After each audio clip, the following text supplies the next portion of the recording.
Even if you have never played it, you definitely know about it. Hi, I'm Fuzzfinger, and today I am counting down my top 10 reasons why Final Fantasy VII ruled our gaming hearts. In the unlikely event that this warning is actually relevant, I will confirm now that this self-made, cheesy video will be spoiler-centric. Number 10. The combat and battle systems.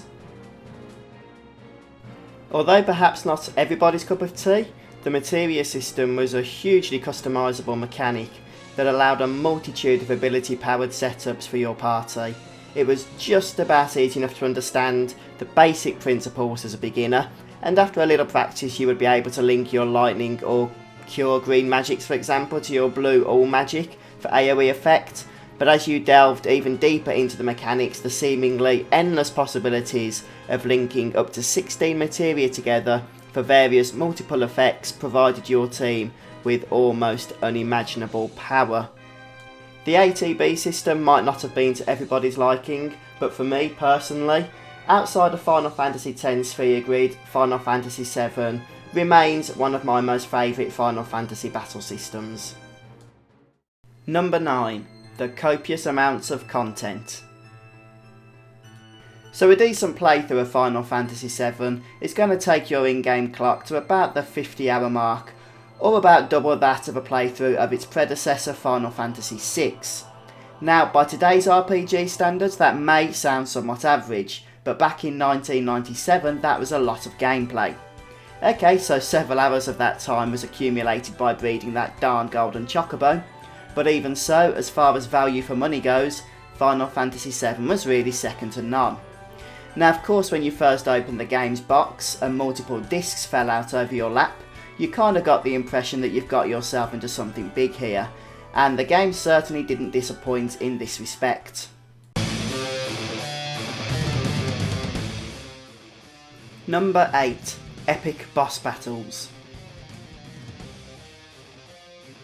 Okay, so forgetting about some of the stinkers that were included, the bosses of Final Fantasy VII were often unusual, sometimes quite freaky, but many a time just flat out awesome.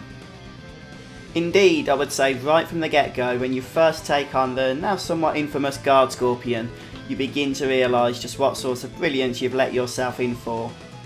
Just make sure you keep your team members levelled up, or some of these encounters may prove to be too much for you to handle. Bosses such as Dine, Demon's Gate, Kariyama, or the optional Lost Number have all proved to be somewhat of a progression brick wall to many underdeveloped parties. Of course, we all have our own weaknesses as well, and mine was definitely Yuffie's solo encounter with her own father Godo. I still have nightmares about that darned Cure 2 spell. Oh yeah, remember, attack while its tail is up, it's going to counter-attack with its laser. Yeah, an example of where poor English translation resulted in your game over. Number 7. High production values. The production values in Final Fantasy VII were really second to none. Not only were the pre-rendered backgrounds a glorious sight to behold, for a 1997 video game of course, but the 2 hours worth of CG sequences were a very good addition to the game. As a matter of fact, I often look forward to the next FMV cutscene because watching them actually felt like a reward for the gameplay you completed before they played. Even the minor 5-second sequences added to the experience in a positive way, and now such have become a staple of the Final Fantasy series, and of course many other games have since taken inspiration in this area and followed suit. Ultimately, all this shows, I guess, is that Squaresoft had a large amount of money they could throw at the development of their game, not without a sense of irony when you consider that the story of Final Fantasy VII is about standing up against, yeah, large corporations. But as a gamer, I don't really care too much about the irony. The cutscenes definitely help to make a great game even greater. Number 6. The World Map. The world map was a great feature of Final Fantasy VII. What I liked is that you would spend the first few hours or so of your initial game time running through Midgar, and this whole section ends with you taking on the President himself in battle, followed by an intense action-oriented motorbike sequence. Just when the player feels like they finally understand the game and how it works with its linear story progression, they get thrust into the open world of exploration. As the game opens up even more later on and the player takes possession of the fan-favoured airship, the Highwind, things really take off, no pun intended, to another level. By this point, a whole lot of content, much of which is optional, becomes available, and with caves and dungeons hidden all over the place, a lot of fun can be found in discovering everything that there is to be discovered. Number 5. An epic story. In all honesty, I have never in my life played a video game that really captured my emotions in the way that Final Fantasy VII managed to do. The story in this game, while not always making sense immediately perhaps at times, was clearly so deep that I would often think about the implications of what was happening, and discuss various theories with my friends.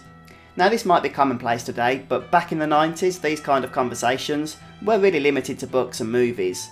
Who exactly were the Ancients? What were all the details of the Genova Project? How much humanity was actually left in Sephiroth? Did Cloud and Tifa have premarital relations when left alone on the Highwind at the end of this too? There was just so much to talk about in regards to the story. To be honest, I was actually amazed that this was a video game, not a book or a movie, and it definitely put the Japanese role-playing game genre on the map for me from this point on. Number 4. A great cast. Okay, so there were one or two bad apples in the bunch, mentioning no names of course, but on the whole the characters in Final Fantasy VII were interesting and portrayed in a fashion that meant we either truly cared about them, or we simply wanted to learn more about them. My favourite good guy character has to be Vincent Valentine. I just loved his cool vampire style and his shape-shifting limit breaks, but it was also great to see glimpses into his past as his story progressed. As far as the antagonists go, well, Sephiroth has to be one of the greatest video game villains of all time, but I must also give a nod to both President Shinra and the Turks. I'm sure you also have your own favourites, so maybe you could let me know in the comments section which character you think worked really well in Final Fantasy VII. Number 3. Side quests and optional content. The sheer amount of optional content, as well as its variety in Final Fantasy VII, was hugely impressive back in the day. You had motorbiking, snowboarding, and of course chocobo breeding, all providing hours of bonus entertainment. The latter of that list, which incidentally was far from an exhaustive list, was chocobo breeding, and that was definitely the most time intensive optional content that could be found in Final Fantasy VII. And the thing with chocobo breeding, on paper we should have really hated it, and I guess there were people who did hate it because it was so repetitive. You had to watch the races over and over, you had to go and battle different creatures trying to find the nuts that you just never seem to drop for you. But actually it turned out to be quite addictive. And of course I think it also helps that some of the best rewards in the game were available to those, and only to those, who engaged in this side quest.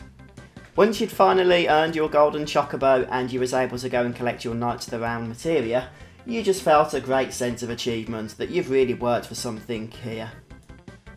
So I know that some of you, as I said, probably hate chocobo breeding, but I think we can all agree that Final Fantasy VII just wouldn't have been the same without it, and it definitely, along with the other side quests that I haven't really mentioned but you know they're there, had to make this list. Number 2. The soundtrack. Yes, I think without question the soundtrack for Final Fantasy VII is my personal favourite video game score of all time. Now honestly, it really is that good, and I think it contributed so much to the overall enjoyment of the game. It certainly ticks all the right boxes. You can close your eyes and just feel a sense of bliss, feel like you're being carried away somewhere, just getting absorbed into the music. Okay, so now that I've said that, that actually sounds a little bit freaky, but I'm going to stand by that statement because I think it's true. Music is always important to any Japanese role-playing game, and honestly Final Fantasy VII had it all. A memorable battle theme? Check. A melancholy atmosphere?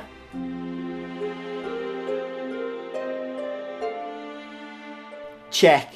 And of course an all-important orchestral composition piece for the final climax, including churchy style choir singing.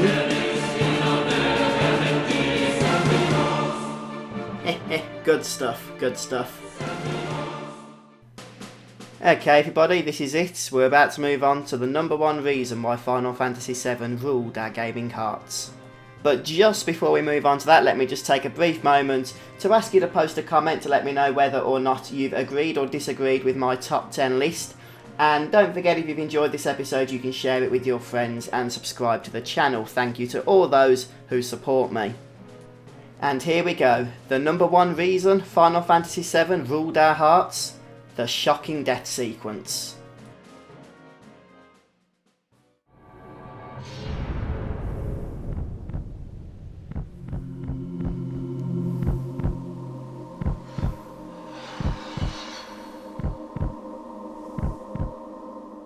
Wow. Just wow.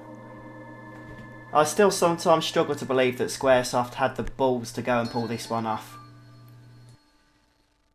As you play through Disc 1, it becomes apparent very quickly that Ares is going to become a central character amongst the story of Final Fantasy VII. A flower girl with a mysterious past who seems to hold the key to saving the world? Yeah, best start getting her levelled up. I think having her powered up in the party is going to come in useful somewhat later on maybe. What's this? Eh? Please? No! No! She's dead. Yes, she's dead. Now don't tell me that when you first played through Final Fantasy VII, when you first experienced this unexpected bombshell of a sequence, that it had no effect on you. It did. And that is why this had to be placed as number one on my list. Look at Cloud holding her there. Why didn't he think of using a Phoenix down? Yeah, don't tell me that when you die in battle you're only knocked out. That's just making excuses. Well guys, on that note, that's the end of this list, so thanks for watching my video and for tuning into my channel. I'll see you next time. Bye for now.